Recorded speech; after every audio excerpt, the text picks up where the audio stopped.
Now this is Gerardo Parra coming to the dish to the popular song Baby Shark playing.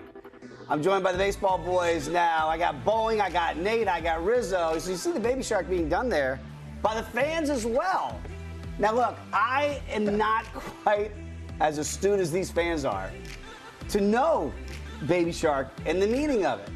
I'm assuming you guys do. Is this working for y'all as a walk-up song? I don't know. It looks like the Florida Gators chomp to me.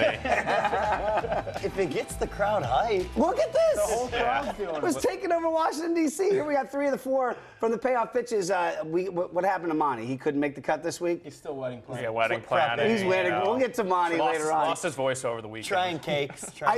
I do wonder if you guys had a walk-up song and you were going up to the dish. Bowling, I'll start with you. What would your walk-up song be? So in college, my walk-up song was "Touch the Sky" by Kanye West. You know, Curtis Mayfield. Oh, yeah. Horns in the back. Yeah. I was slumping like crazy.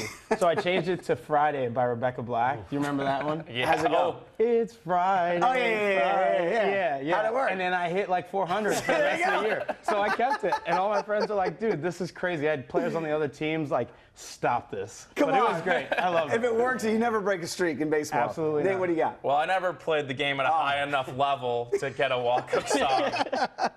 My karaoke song is "Satisfaction" by the Rolling Stones. Very so good maybe song. Something old school. Yeah. That would play. Yeah. That would play. That would definitely work yeah. for a walk-up song. Riz, what do you have? In college, I walked up to, I came out of the pen to They Reminisce Over You Oh. by Pete Rock and CL Smooth. Fantastic. I know it as a song from NBA Street Volume 2. But nowadays, I walk up to the plate to Fly Me to the Moon by Frank Sinatra. The little double piano. Old school. Wow. I love it. I love the fact that we got two ballers and there's me and Nate. We're just guys. We're just guys here talking baseball. There were 5 extra inning games in Major League Baseball last night, gentlemen. The Giants, by the way, as you know, Cubs fans don't want to hear this, won again in extras over the Cubs. They've gone to extras in 5 of their last 8 games. Okay. We've heard this before, that the idea of this California rule, which would be when you get to extra innings, you start off with a runner on second base. Mm-hmm. And the idea, obviously, as we've talked about a lot, you guys have talked on payoff pitches, and we've done it here in Sauce and Shrimp, is to speed up the game of baseball. Is there any way, because you always hear this, it kills my bullpen, we don't know when, there's no end in sight. Was it 13 innings last night for the Giants and Cubs? Nate, I'll start with you. Do you like this idea of at least tinkering with the possibility of starting extra innings with a runner on second base? Yeah, first I thought about it and I was thinking no, because that changes everything with baseball statistics and the history books. But the more I think about it, we want the game to evolve. We want it to get better. And a regular season game that goes 14, 15, 16 innings really does kill the bullpen the next day. And that we talked about the Cubs-Giants. They have a day game today, so that kind of screws up everyone's schedule, their routine. I think in the regular season, it is something to consider.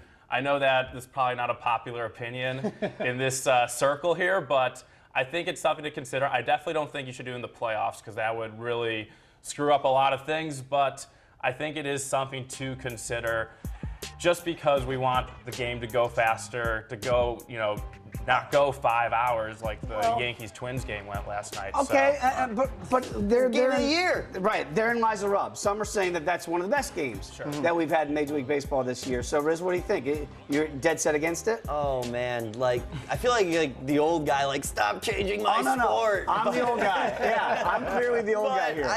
This California rule, these are the best players in the world. They don't need a man put on second base. It's meant for Little League to speed up the game. You put a runner on second base, a 1-and-1 count, 1 out, here we go, they don't need it. Let them earn the win. I hate the California rule. All right, Bowling, you can be the tiebreaker here. The funny thing is, I do want to see them do something, but I don't want to see them do the California rule. Do you have another Commissioner Bowling rule? So someone mentioned the excitement of the home run derby. Let them have a swing off in the 10th, and then just do it like that. No, that will never happen. I'm kidding. Rizzo would freak out. I'm kidding. But I don't know what it is, but I do think that they should do something different because today, like Nate said, the Cubs have a travel day after a bullpen game, and it's like these guys get paid millions of dollars and they should handle it. The thing about the California rule that I don't like is you put a guy on second, everyone's going to bunt, runner's going to get to third, everyone's going to score, and it's going to keep going and going and going anyway. So I don't know what to do, but I think they do need to make a change. I don't. I'm kind of in Rizzo camp here, and maybe the old guy in the room here, where I just don't want to see those things change. It's part of the nuance of baseball, right? You don't know when you're going to have extra inning games. It's not like you can prepare for it. So I understand that it can be frustrating from a managerial standpoint, but that's just kind of the game, right? Like when I go and I get free baseball, as we say, and I see people leave, I'm like, why would you go to a movie and not stick around for the end? Like, isn't that part of? Again, we don't. I don't. But you don't know when the game's going to end. We don't. But I don't want to put a clock on baseball ever, like in any way, shape, or form. And I understand we're talking about maybe having this for the pitchers, and they got to have what a 60-second pitch count or whatever it might be. Okay, maybe that's one thing. We do the intentional walk now. If that's speeding up the game at all, I don't know. But like they feel gimmicky. But like that is the ultimate. The California rule is the ultimate gimmick to me. So how do you not change the fabric of the game, but also try to speed it up? Well, what if you did, like, if you get to a certain point, like, say, the 12th inning, and then you implement something? Not the California rule, but then you have a different angle that you can use. Because it's not so much when you get to, like, the 12th, but it is when you're in the 16th and the 17th. That's where then you just end this. So maybe that's where they start. Okay. But I do agree that sometimes you just got to sit there, and if you bought the ticket, stay, and it just sucks. You guys would never leave a game early, would They just stopped serving beer, which is the worst thing. Seventh inning, exactly. I assume these will be some of the conversations you might have on payoff pitches tonight? Absolutely. Yeah, absolutely. Stuff like that. Unwritten rules, as always, we like to cover, and then maybe some early trade deadline talk about buyers and sellers. Will Monty be allowed on the show tonight? Absolutely. He will be there. He'll be leading the charge. The four-man band will be back. Check them out Wednesdays, 5 p.m. Twitch.tv/Stadium2 and follow them at payoff_pitches as I do. We are back with more SNS right after this.